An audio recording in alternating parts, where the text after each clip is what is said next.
ஞாயிற்றுக்கிழமைனாலே தனி சந்தோஷம்தான். School leave, டிவியில் ஸ்பெஷல் ப்ரோக்ராம். ஆனா நம்ம விஜயோட அப்பா சீனிவாசனுக்கு மட்டும் லீவு கிடையாது. ஞாயிற்றுக்கிழமை தானே கறிக்கடையில் கூட்டம் அலைமோதும். அதனால அவர் விடியற்காலையிலேயே கடைக்கு கிளம்பிட்டார்.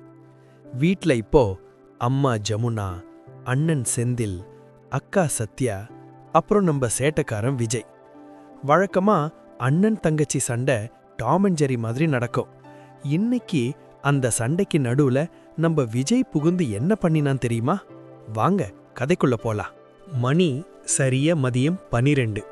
அந்த குடிசை வீட்டு மூலையில இருந்த பழைய பிபிஎல் டிவி ஓடிக்கிட்டு இருந்தது. அதுல ஓடுற சக்திமான் தொடர செந்தில் கண்ணு இமைக்காம பாத்துக்கிட்டு இருந்தான். பக்கத்துல அக்கா சத்யா தரையில பாய் போட்டு ஹோம்வொர்க் எழுதிக்கிட்டு இருந்தா. வீடு அமைதியா இருந்தது. ஆனா நம்ம விஜய்க்கு அவங்க 2 பேரும் தன்னை கண்டுக்காம இருக்கிறது பிடிக்கல. என்னடா இது, என்னைய யாரும் தூக்க மாட்டேங்கிறாங்க அப்படின்னு யோசிச்சான். மெதுவா தவழ்ந்து டிவி முன்னாடி போனான். சரியா சக்திமான் வில்லனை அடிக்கிற சீன் செந்தில் ஆர்வமா பாத்துக்கிட்டு இருக்கான். திடீர்னு விஜய் போய் டிவி ஸ்கிரீன் முன்னாடி நின்னு 2 கையையும் விரிச்சு மறைச்சுக்கிட்டான். போதாத குறைக்கு டிவியோட வால்யூம் பட்டனை வேற திருகி சத்தத்தை குறைச்சிட்டான். செந்திலுக்கு வந்ததே கோவம். டே விஜய், தள்ளுடா, முக்கியமான சீன்டான்னு கத்தினான். விஜய் நகரவே இல்ல. கீன்னு சிரிச்சுக்கிட்டே டிவியை தட்டிக்கிட்டு இருந்தான். செந்தில் கோவத்துல, அம்மா இவனை தூக்குங்கம்மா, சக்திமான் போகுதும்மான்னு கத்தினான். இந்த சத்தத்துல சத்யாவுக்கு தொந்தரவு ஆச்சு. ஏண்டா கத்துற, எனக்கு ஹோம்வொர்க் எழுத முடியலன்னு செந்தில திட்டினான். இப்போ விஜய் மெதுவா சத்யா பக்கம் திரும்பினான். அவன் நோட்டு புத்தகம் அவனை ரொம்பவே ஈர்த்துச்சு.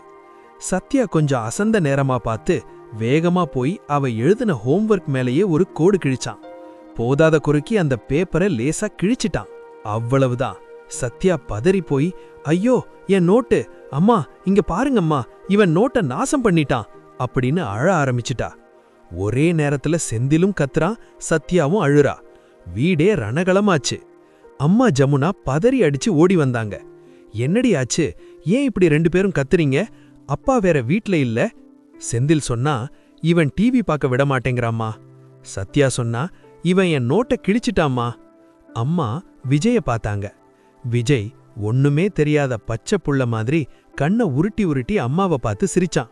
அவன் பார்வை நான் சும்மாதானே விளையாடுனேன்னு சொல்றா மாதிரி இருந்தது. ஜமுனாவுக்கு கோபம் போயிருச்சு. சரி விடுங்க, சின்ன பையன்தானே, உங்களோட விளையாட ஆசைப்படுறான் அப்படின்னு சொல்லி விஜய தூக்கி இடுப்புல வச்சுக்கிட்டாங்க.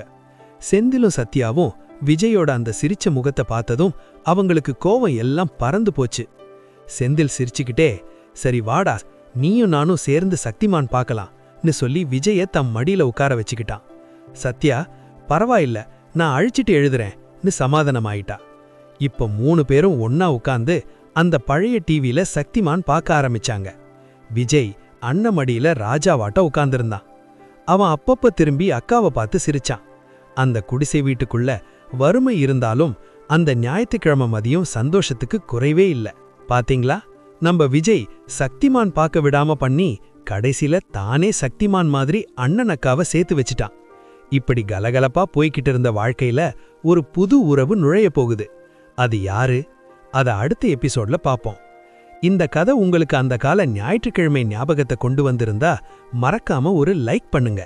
நீங்களும் சின்ன வயசுல சக்திமான் பாப்பீங்களா? அப்படின்னா எஸ்னு கமெண்ட் பண்ணுங்க. அடுத்த எபிசோட்ல சந்திப்போம். மறக்காம சப்ஸ்கிரைப் பண்ணிக்கோங்க.